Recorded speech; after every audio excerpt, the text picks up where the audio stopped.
Yes, what's good everybody?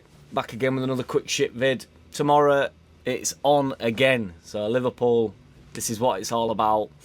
We can go four wins on bounce for the first time in 20 years pretty much. So like spring 2001, what last time we won 4 on a bounce in Premier League. If we win tomorrow, it's a 6 point of this. If this were 20 years ago, you know, we'd be fighting out for 4th place with Liverpool, and this would be like a much bigger game in reality than it actually is. But if you imagine, if we do beat them tomorrow, we can be 4 points behind them, and then a win at beating Man U is just standard, you know, despite the fact we got spanked last time. But I'm just talking shit.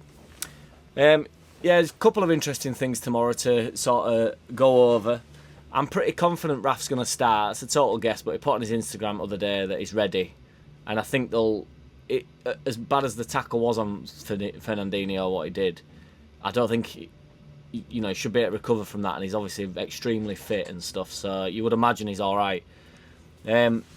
So my question bears, like, does Harrison just walk back in tomorrow? Because I'm not sure if he does, to be honest, because I think Bielsa rates that Man City performance so highly, and Costa's got his critics, but you cannot argue with how good he was against Man City. So does Harrison just walk straight back in? Because did that work? Would that work again? Would that work against Liverpool? The only thing I would say is obviously Man City have like Walker, Cancelo, Zinchenko. They're all like fast. Well, Walker's extremely fast.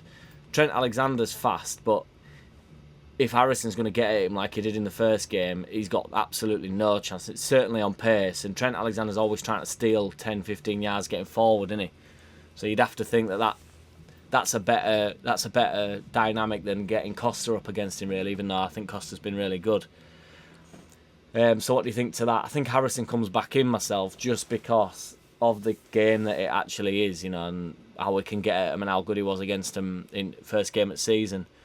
Cooper is obviously suspended, so it begs the next question, who comes in? So for me, Pascal comes in, but Struijk, Silent J. But I don't know if he will. I don't know if we just upgrade straight to Koch, really. I don't know if he just comes straight in. Because I think if Pascal don't come in, that's pretty hard on him to say he's been like one of our main centre-backs. Pretty much the main centre-back, apart from since Llorente has got back. He's been like the most solid centre-back, and he's never missed a game, really. He's been fit for every game. So it's pretty hard on him. But if Koch is fit and he comes back in, then that is what it is, because Koch will obviously want to get into Euro's side and stuff, so he'll be wanting to get some game time. And is Pascal easier to upset? I'm probably overthinking that just because I don't know why my voice turned into like a demon then, because I don't think Bielsa gives a shit who he upsets, like in the process of picking players. So I've just sort of talked myself out of that. Will Rodrigo be back on bench? He's still been in training and stuff, so it suggests that his muscle problem is not too hampering. Will Forshaw be back on bench? I don't think Forshaw will be on bench tomorrow. I think Rodrigo will. I think we might see him featured, but I don't think Forshaw will be on bench. I don't think he'll be ready. I think Bielsa, from how he spoke about him needing his fitness and stuff, I think he's going to give him some time to prove his fitness and make sure he can be back. A year out's a hell of a long time, isn't it? Like full year. And then will anybody from under-23s be on bench? I think Geldart might be on bench. He came off, didn't he, at half-time. So there's a solid chance that that's a precautionary thing for this Monday game. So yeah, loads to get at. They're obviously really strong team in general. I mean, I know they've had a bit of a shit year, but like Mane's not firing on all cylinders. Salah's not firing on all cylinders. Firmino's not really threatening. Jota's obviously very good. They're all very good, but they're not what they once were. And if Thiago plays, I think Dallas will have a field day with him. I truly do. The Terminator will not be dismayed by Thiago, like wanting to play football constantly. Terminator will be all over him like a rash. So yeah, just a quick shit vid. I'm not going to be able to do a live stream tomorrow when the lineup comes out, which I'm gutted about, but I finish work bang on 7, so it's I'm just racing back. But I'll drop in straight after the game for a live stream if anybody's about, and we'll have a chin wag.